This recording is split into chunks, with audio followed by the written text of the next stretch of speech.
Hey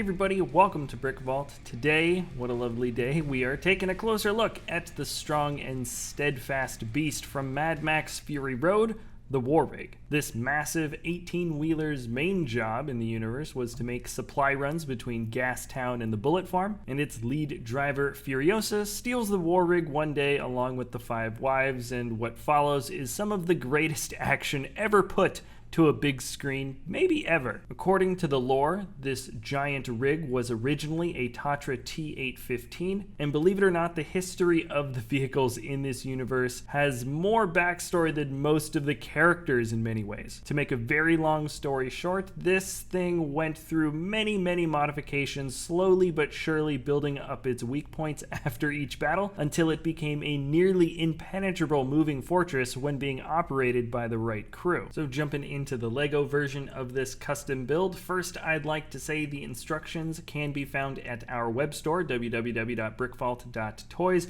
With each purchase comes the PDF step-by-step instructions and a parts list for quick and easy ordering online. This masterful MOC was built by the talented Nicola, and the sales from these instructions help support us here at the channel, as well as the designers that create these incredible MOCs. Now jumping into the War Rig itself. This model is quite large. Its dimensions are 31.5 inches long, 80 centimeters, 4 3/4 inches wide or 13 centimeters, and 8.5 inches high, 22 centimeters. Next to a different few Lego sets along the way, this is how it compares, and when you see the War Rig next to some of the Mad Max figs, you can see pretty clearly that this is definitely a bit plus sized. When you line them up along the build though, their smaller stature isn't super noticeable, and I think the designer more or less had fun with this build, choosing to upsize and allow more breathing room for the detail. So speaking of the detail, let's take a closer look at the rig itself. There is a clever bit of building that allows the nose to narrow down towards the front. The grille detailing is made of bars, and the cowcatcher armor of sorts is decorated with many skulls. The wheel wells themselves aren't even an original part of the frame, but instead they function as hydraulic arms which can raise and lower just like you do see in the movie. The hood features twin engines. This is a necessary feature for the lead battle machine and looks great in Lego. The Technic pins take the place of the intakes, so 3 for the engine in the back and 2 for the engine in the front, and the detailing in front of either engine for those little wheels I believe are supposed to be timing belts. The roomy cab has a steering wheel, bone, indicator tiles, and pistols for both the driver and the co-pilot. It easily seats the 2 minifigs, and there's also plenty of space in the back for more company. Like I said earlier, the designer really was just trying to have fun with the build, and just behind the back of the seats there is a small exposed gear. This is actually a play function. It operates the wheels in the front. You can push the War Rig around just like you would a normal playset for the most part, despite maybe small bits of greebling being slightly weaker than that of maybe a standard Lego set. All in all, super structurally sound. In terms of a bunch of smaller details, you can find side mirrors with extra barrels, 2 sets of opening doors, massive exhausts on either side made of Technic connectors and wheels mostly, and there's a couple other smaller details as well. The final feature of the front cab is its ability to quick release from the main tank. If you pull this Technic cross piece here,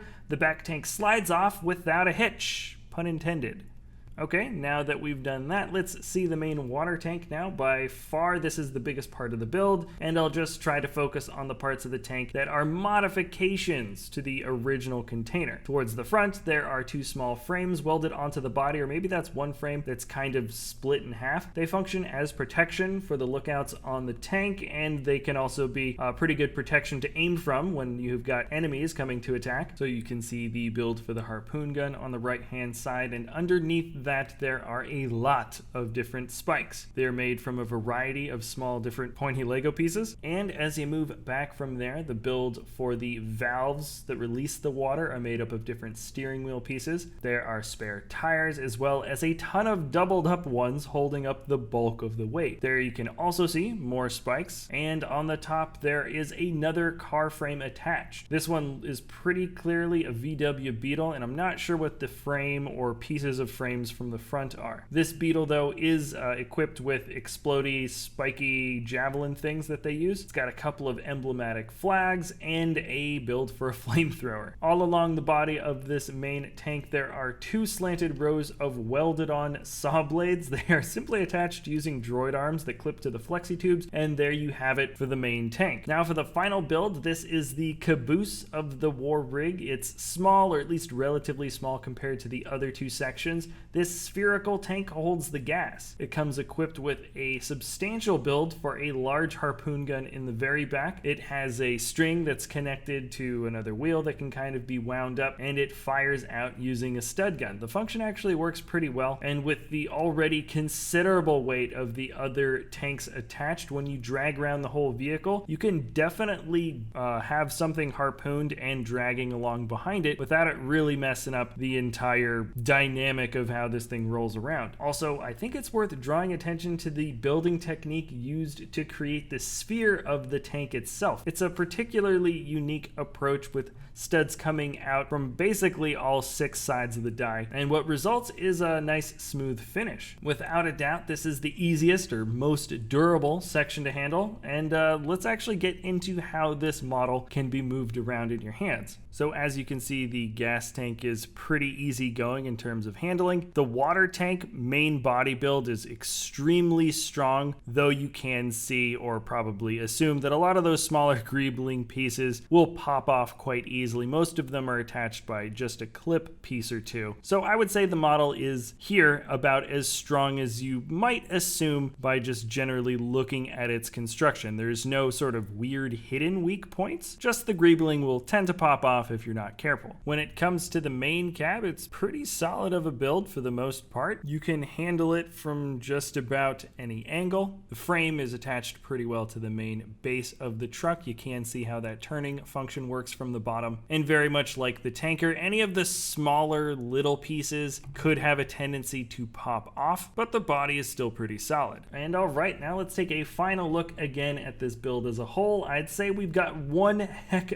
of a beast on our hands. Mad Max Fury Road was a larger than life cinematic experience, and this build does the main vehicle justice. There are many clever building techniques that drive home the look of this rugged, seasoned war rig, and I'll say it again, if you want the instructions to build this behemoth yourself, linked in the description below is our web store. That's www.brickvault.toys. Included is the parts list quickly for ordering pieces online. And if you've stuck around this long in the episode, thanks a lot for watching, everybody. If you enjoy our content, you can always like or subscribe, and we'll see you next time at BrickVault.